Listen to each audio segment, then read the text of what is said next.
Welcome back everybody, jumpa lagi dengan saya semuanya. Sebelum saya mulai konten ini, mohon Bapak Ibu yang belum subscribe, tolong subscribe channel YouTube ini dan sebarkan, viralkan kepada semua orang di seluruh dunia. Oke, kita bicara tentang politik, tidak lepas dari ekonomi. Kita bicara tentang ekonomi, kita bicara juga tentang politik. Bicara tentang geopolitik yang terjadi sekarang ini, ujung-ujungnya adalah kita bicara tentang ekonomi, dan itu dampaknya terhadap ekonomi.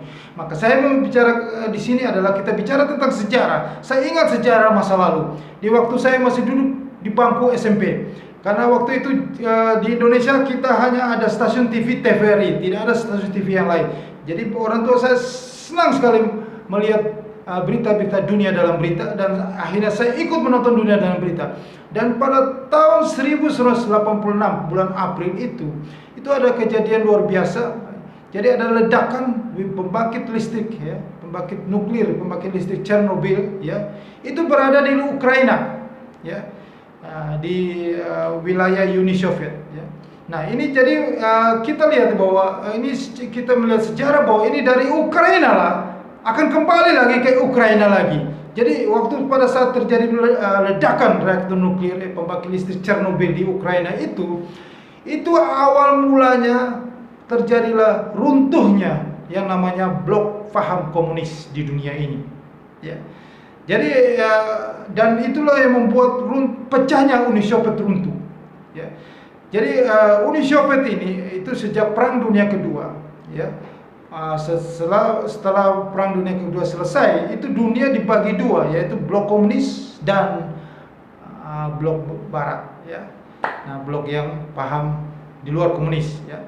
Nah, blok komunis itu Uni Soviet, ya, Jerman Timur, ya, Rumania, Hungaria, Polandia, ya, Cekoslovakia, semua negara-negara Eropa Timur, ya, dibagi sejak Perang Dunia Kedua itu menjadi blok komunis. Nah, jadi ada negara-negara di dalam Uni Soviet itu, ya, USSR, Union of Soviet Socialist Russia, itu ada banyak negara, ya.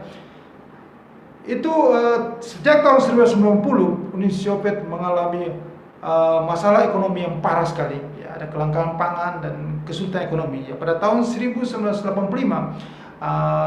muncullah pemimpin baru Uni Soviet terpilih, yaitu Mikhail Gorbachev. Orangnya pendek, kepalanya besar, dahinya besar, ada ciri khasnya itu ada peta Rusia di dahinya, saya ingat waktu itu. Nah, dia menerapkan kebijakan dia membuat reformasi ekonomi, ya, dan politik di Rusia. Jadi kebijakannya tentang glasnost, ya, atau kebijakan tentang keterbukaan dan perestroika, atau dia merestrukturisasi, ya, ekonomi.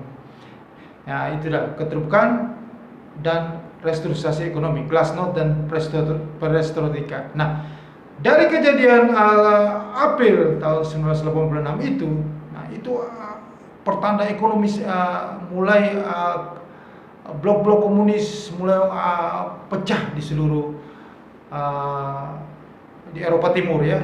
Nah, titiknya pecahnya blok komunis itu sejak, saya ingat waktu itu runtuhnya malam-malam itu, sebelum pagi menjelang pagi itu runtuhnya tembok Berlin, ya.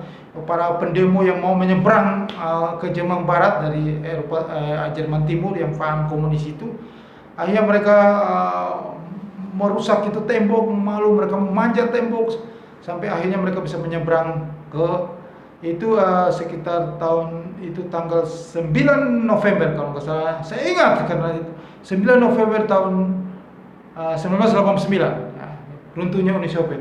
Dan pada saat itu juga tahun depan, ya, itu muncullah band musik Scorpion dengan lagunya Wind of Change. Jadi pada saat itu paling ngetop pada waktu itu. Jadi itu namanya angin perubahan. Angin perubahan itu muncul sejak tembok Berlin itu, sejak reaktor nuklir di Chernobyl, pembangkit listrik Chernobyl ledakan. Jadi dari Ukraina kembali lagi ke Ukraina. Ini saya cerita. Oke. Nah, itulah di situ akhirnya gelombang-gelombang demonstrasi di mana-mana, golongan yang menuntut perubahan, ya, sampai akhirnya blok negara-negara komunis itu semua pecah. Semuanya menjadi negara-negara yang demokrasi di dunia. mulai dari Hungaria, Polandia, ya, Cekoslovakia, sampai ada runtuh semuanya kekuasaan komunis, ya, menuntut perubahan, ya, di dalam Uni Soviet sendiri, ya, yang duluan menuntut perubahan yaitu Lituania, Latvia, Estonia yang sekarang sudah bergabung dengan NATO. Tiga negara itu tahun 90 mereka sudah berpisah duluan, ya. Nah, saya ingat juga waktu itu ada diktator dari Rumania namanya Nicolae Ceausescu yang ditangkap, akhirnya dihukum mati, ditembak mati pada saat malam Natal. Nah, dihukum mati. Rumania luar biasa, diktator yang sudah bertahan cukup lama. Nah, disitulah runtuhnya paham-paham komunis. Jadi dunia mengalami perubahan pada saat itu. Jadi itu sejak titik mulanya itu reaktor nuklir Chernobyl di Ukraina juga. Nah, akan saya cerita bahwa ini terakhir juga akan kembali lagi ke Ukraina. Nah, kembali lagi ke Ukraina itu, ya, dari sekarang kita melihat bahwa presiden terpilih Amerika sekarang, ya, yang sudah presiden ini sangat-sangat buruk kepemimpinannya dibanding presiden-presiden sebelumnya. Jadi presiden Joe Biden ini, itu kita mulai melihat bahwa presiden Joe Biden sudah tidak didengar, ya. Apa kata dia sudah tidak didengar, tidak punya wibawa lagi. Jadi Amerika tidak menjadi panglima lagi. Jadi setelah era perang dingin itu yang berakhir tahun 1991, ya, antara pertemuan Mikhail Gorbachev dan Presiden Bush senior, George Bush senior,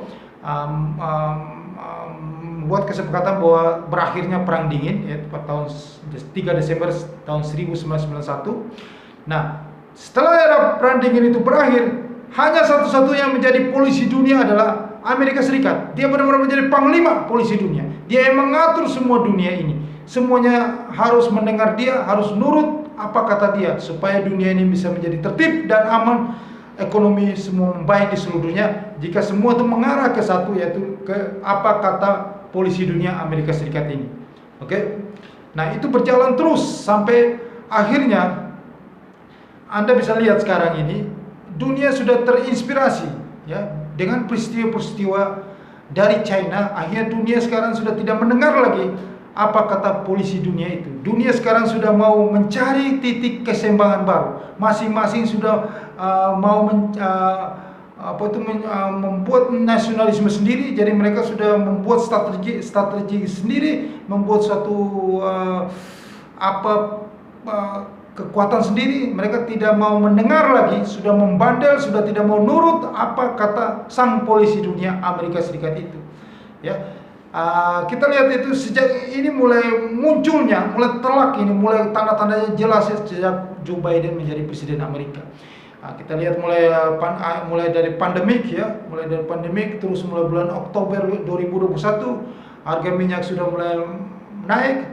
Nah, sejak itu Presiden Joe Biden selalu meminta Raja Salman dan putra mahkotanya Mohammed bin Salman atau MBS untuk menambah, karena di dalam OPEC itu, ya, seperti di konten-konten di video saya sebelumnya saya sudah menceritakan bahwa perang Biden vs OPEC, ya. Presiden Joe Biden itu sudah meminta OPEC, ya. Komandannya OPEC adalah Arab Saudi, ya, sebagai yang terbesar, ya. Perusahaan minyaknya mengatakan supaya OPEC memohon supaya menambah pasokan. Tetapi OPEC tetap tidak mau menambah pasokan. Tetap bertahan dengan pasokan yang 400.000 per barel tiap hari itu, ya. Pasokan terus. Karena mungkin sudah pengalaman OPEC pada masa pandemik awal bulan April tahun 2020 itu, yang pasokannya banyak, permintaannya tidak ada, berkurang, maka harga minyak itu sempat turun tajam sepanjang sejarah di bawah minus 0,37 US dollar, minus 0,37 US dollar itu. Jadi pengalaman itu OPEC tidak akan menambah pasokan di masa-masa yang pandemik sekarang ini. Jadi walaupun didesak pun, nah, inilah pertama kali dalam sejarah bahwa apa kata presiden tidak mau dituruti oleh sekutu terdekatnya yaitu Arab Saudi, ya. Arab Saudi melalui putra mahkotanya Mohammed bin Salman, MBS-nya itu tidak teruti. Akhirnya Biden mengajak lagi Karena ini untuk menyelamatkan inflasi ya katanya, karena dia sebagai polisi dunia, dia harus selain menyelamatkan negaranya dari inflasi yang cukup tinggi dengan nancapnya harga minyak ini, juga akan berpengaruh ke seluruh dunia. Kalau harga minyak ini naik, maka seluruh dunia akan inflasi. Nah, sebagai polisi dunia, dia mau mengatur itu dan menyuruh OPEC untuk menambah pasokan. OPEC tidak mau. Akhirnya dia meminta tolong teman-temannya Jepang, Korea dan lain-lain punya cadangan minyak strategis untuk membanjiri pasar dengan minyak itu. Maka memang pada saat bulan Desember itu awal Desember harga minyak ada turun. Tetapi sekarang ini dengan adanya perang Rusia Ukraina ini ya, dengan sanksi yang dia buat sendiri ya, supaya tidak mau menerima lagi membeli minyak dari Rusia lagi, maka harga minyak itu melambung tinggi lagi. Dia menelpon ya, beberapa hari yang lalu dia menelpon dia menelpon Raja Salman. Teleponnya tidak diangkat sama Raja Salman. Dia menelpon MBS putra mahkotanya MBS tidak diangkat juga. Nah, ini tanda-tandanya bahwa mereka sudah melawan. Mereka sudah tidak, jadi kalau menurut apa kata pengamat militer, bahwa ini tanda-tandanya mereka sudah tidak mau melawan Amerika, hegemoni Amerika, mereka tidak nurut lagi dengan Amerika, ya. Jadi mereka inilah pertanda bahwa mereka ingin merdeka secara ekonomi dan politik, tidak mau dijajah lagi apa kata Amerika, tidak mau nurut lagi apa kata Amerika. Nah, inilah tanda-tandanya. Nah, kenapa mereka bisa berbuat seperti itu? Ada banyak sekali negara, ya. Selain dari Arab Saudi, ya, bisa juga dari Uni Eropa. Nah, dari Uni Eropa ini sekarang Presiden Joe Biden sudah memberikan sanksi, ya, tentang pemberhentian membeli minyak, ya, dan lain-lain banyak. Dan Presiden Joe Biden juga mengharapkan supaya negara Eropa Barat, Uni Eropa itu, NATO itu dengan NATO semuanya untuk dan aliansi yang lain untuk membuat sanksi yang penuh seperti yang dia lakukan itu. Nah, tetapi masih negara di Eropa Barat, Uni Eropa itu masih membeli minyak dari Rusia. Ya, mereka belum memberikan sanksi tentang minyak dan gas dari Rusia. Sampai saat detik ini saya masih melihat ya di CNN di berita bahwa mereka masih mempertimbangkan itu dan mereka masih memikirkan untuk membeli minyak di Kuwait dan lain-lain. Tapi mereka belum mengikuti apa arahan dari Joe Biden, dari Amerika. Jadi di sini adalah mereka juga melawan secara ekonomi dan politik. Mereka tidak akan menurut lagi seperti dengan apa kata Amerika. Karena mereka masih ketergantungan penuh terhadap minyak dan gas dari Rusia. Karena Rusia, perlu kita tahu bahwa Rusia adalah produsen minyak, ya. Itu pengekspor minyak itu 11% di dunia, dan minyak dan gas Rusia termasuk nomor 3 terbesar di dunia, ya. Rusia memproduksi 5 juta barel per hari, ya. Ini angka yang cukup tinggi, ya. Dan mereka sangat tergantung sekali dengan Rusia. Rusia juga merupakan penghasil gandum, ya, mungkin 40%, ya, di dunia juga, ya. Nah, ini dan satu lagi negara Ukraina yang juga merupakan produsen minyak besar juga, minyak dan gas, penghasil gandum juga, ya, karena satu daratan dengan Rusia, jadi sama. Itu juga sekarang sudah tidak berfungsi secara ekonomi. Jadi apa yang mereka sumbangsi, kontribusi mereka kepada Eropa, ya, itu sudah tidak ada. Nah, jadi tumpuan Eropa tidak bisa terlepas dari Rusia. Pengaruh Rusia sangat tinggi sekali. Jadi tidak indahkan lagi apa mereka melawan, tidak mengikuti apa kata polisi dunia sekarang ini, Amerika Serikat, apa kata Joe Biden. Semua melawan sekarang ini, semua melawan. Nah, ini semua ini karena mereka kenapa mereka bisa begitu? Banyak negara sekarang yang bisa melawan karena mereka sudah terinspirasi dengan apa yang kejadian yang dilakukan oleh China, ya. Begitu China tahun 1090, ya, maju secara ekonomi, China menjadi negara yang peniru, ya. Apa buatan-buatan Amerika itu ditiru, ya, semuanya. Bisnis apa yang Amerika membuat, China meniru. dan juga China membuat negara KW-KW atau imitasi, ya, imitation countries. Jadi mereka bisa merek-merek Amerika mereka bisa membuat lagi yang sama, merek yang sama tapi KW.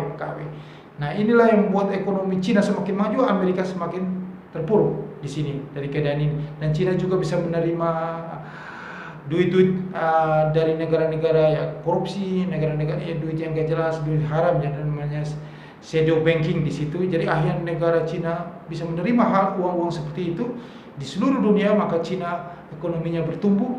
Dan Cina juga sudah ekonominya sudah menerapkan sistem seperti Amerika mencetak uang, ya. Akhirnya Amerika jadi Cina sudah tidak dengan caranya sendiri, jadi sudah seperti Amerika mencetak uang juga, jadi sudah melawan apa yang dilakukan Amerika juga. Nah, itu puncak-puncaknya itu pada tahun 2013 juga China sudah dengan apa itu strategi obornya, ya, dia menguasai itu perdagangan dunia ini, ya. Nah, akhirnya pada tahun 2017 setelah Presiden Donald Trump naik, maka Donald Trump melakukan perang dagang besar dengan Cina, ya. Nah, setelah itu jadi kita mulai lihat lagi pada tanggal 24 Februari ini, ya. Jadi tahun 2022 ini Rusia menyerang Ukraina, ya. Nah, Rusia menyerang Ukraina ini, jadi inilah tambah muncul bahwa negara-negara yang sudah melawan Amerika secara jelas, ya. Dengan negara apalagi mereka mau membuat satu titik keseimbangan baru, ya. Titik keseimbangan baru di sini, ya. Jadi tidak ada lagi kekuatan yang penuh, jadi harus ada kekuatan yang berimbang di dunia ini. Jadi muncullah satu perubahan. Ini adalah angin perubahan baru. Masing-masing negara akan menimbulkan tingkat nasionalisme sendiri. Mereka tidak mau merdeka secara ekonomi dan merdeka secara politik, tidak mau diatur oleh satu negara yang selama ini menjadi hegemoni, yaitu Amerika Serikat ataupun juga hegemoni dari Uni Eropa di sini, ya. Ini sudah Rusia dengan berani sudah membuktikan bahwa tidak ada satu kekuatan yang penuh di dunia ini, sudah berani dia melawan Amerika, NATO dan Uni Eropa, ya, dengan menyerang Ukraina. Jadi titik ini balik lagi akan ada perubahan dunia kembali lagi setelah runtuhnya blok komunis itu pada saat terjadi ledakan reaktor nuklir di Chernobyl, Ukraina. Nah, sekarang lagi dengan adanya perang di Ukraina, maka dunia berubah lagi menjadi membuat satu keseimbangan baru lagi. Tidak ada satu polisi dunia, maka nanti akan muncul dunia menjadi banyak sekali fakta-fakta di dunia ini, ya. Dunia membuat sebuah angin perubahan baru di sini, ya. Nah, kita bisa melihat lagi berapa hari yang lalu ada kejadian lagi, Jepang sudah menumbuhkan nasionalisme lagi. Ada satu pulau namanya Kuril Island, ya. Pulau itu sejak dulu ada pulau sengketa dengan Rusia. Sekarang Jepang itu mau mengklaim pulau itu, mau mengambil lagi pulau Kuril Island itu menjadi milik Jepang kembali lagi. Nah, langkah ini sudah disetujui oleh sekutunya Amerika Serikat dengan mengirim pasukan navalnya di Okinawa, ya. Karena pulau itu memang dekat dengan Okinawa ada pangkalan militer, ya. Pangkalan militer Amerika yang dinamakan Seventh Fleet, ya. Pangkalan militer yang ketujuh di dunia ini. Nah, disitulah muncul bahwa dunia semakin mau untuk menunjukkan hegemoni mereka mau mengambil wilayah-wilayah mereka, ya, mau kembali seperti itu. China juga sudah mengklaim wilayah-wilayah di Laut Cina Selatan. Nah, hal-hal seperti ini nanti akan saya bisa menggarisbawahi di sini bahwa inilah muncul angin perubahan baru dan bisa muncul membenarkan sejarah berulang kembali lah. 100 abad yang lalu ada perang dunia pertama di saat muncul pandemi flu Spanyol bersamaan. Nah, inilah akan terjadi perang dunia ketiga, di mana setiap negara itu mau mengambil lagi kembali wilayah mereka, mengklaim, ya. Nah, seperti Jepang beberapa hari yang lalu sudah berani mengklaim juga seperti hal-hal kayak gitu, dan semua sudah berani melawan satu orang polisi dunia. Jadi Amerika sudah tidak berdaya lagi, sudah tidak punya kekuatan di sini ya. Arab Saudi tidak mau angkat telepon dari Amerika. Nah, inilah tanda-tandanya bahwa keseimbangan baru itu sudah muncul.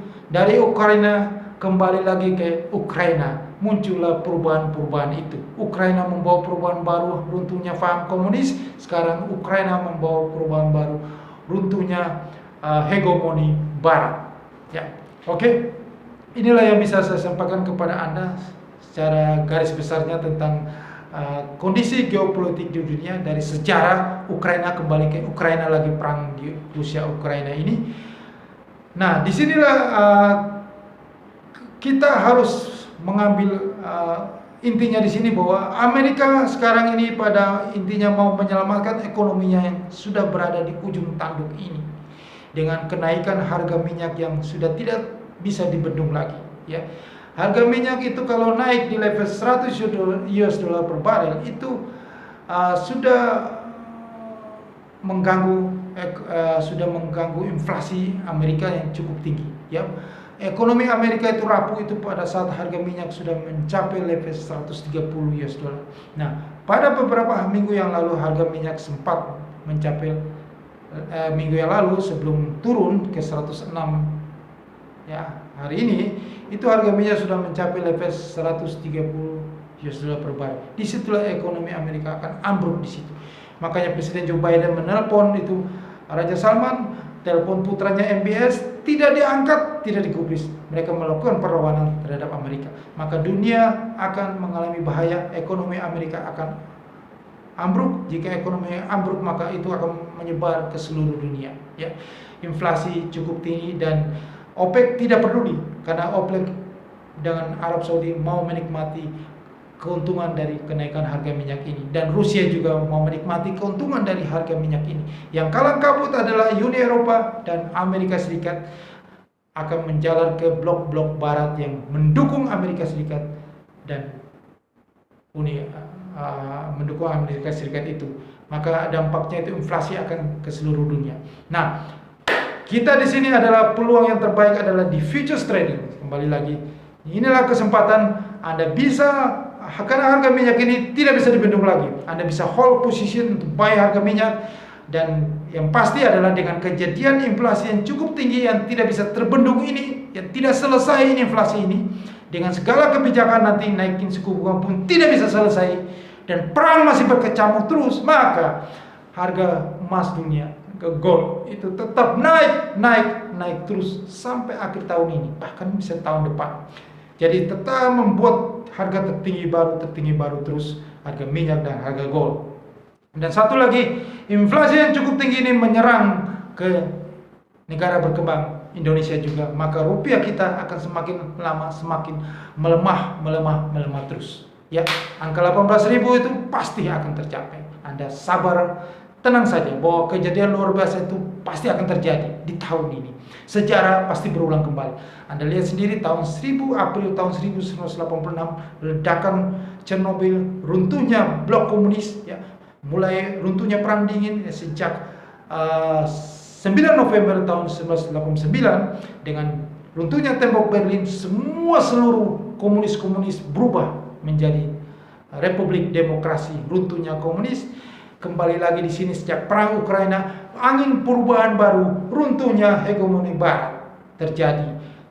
Dunia mencari keseimbangan baru. Nah, disinilah kesempatan kita mengambil peluang, yaitu di futures trading. Tidak ada yang lain lagi di lahan basah. Yang selalu saya katakan lahan basah. Itulah peluang. Bagaimana Anda bisa tahu peluang itu? Anda email saya. Email ada di bawah ini. Saya cantumin email di kolom deskripsi di bawah ini. Anda email saya jelaskan tentang lahan basah itu. Anda hanya ada lahan basah, inilah peluang terbesar Anda. Tidak ada yang lain, hanya di lahan basah. Anda email saya di bawah ini. Dan satu lagi, Anda yang sudah trading Anda sudah tahu itu futures trading, Anda sudah trading di mana-mana di perusahaan di luar sana. Yang paling penting di sini, Anda harus trading di perusahaan yang berlisensi, anggota Bursa Berjangka Jakarta yang terdaftar di izin di pemerintah, yaitu izin Bapeti, Badan Pengawasan Perdagangan Berjangka Komoditi, ya, atau dalam pengawasan OJK. Itu yang sah, yang boleh Anda trading di situ, yang bisa, yang ada duit Anda pasti aman, segala-galanya aman di situ, ya. Anda jangan mencari risiko untuk diri Anda sendiri dan uang Anda. Anda haruslah mencari aman, bijaksana Anda harus mengamankan aset Anda, uang Anda, yaitu Anda harus trading di perusahaan yang terdaftar izin Bapepti yang saya cantumin di link broker di deskripsi di bawah video ini. Anda segera daftar, Anda transfer uangnya dan Anda trading di situ, dan saya akan membantu Anda yang pastinya. Oke?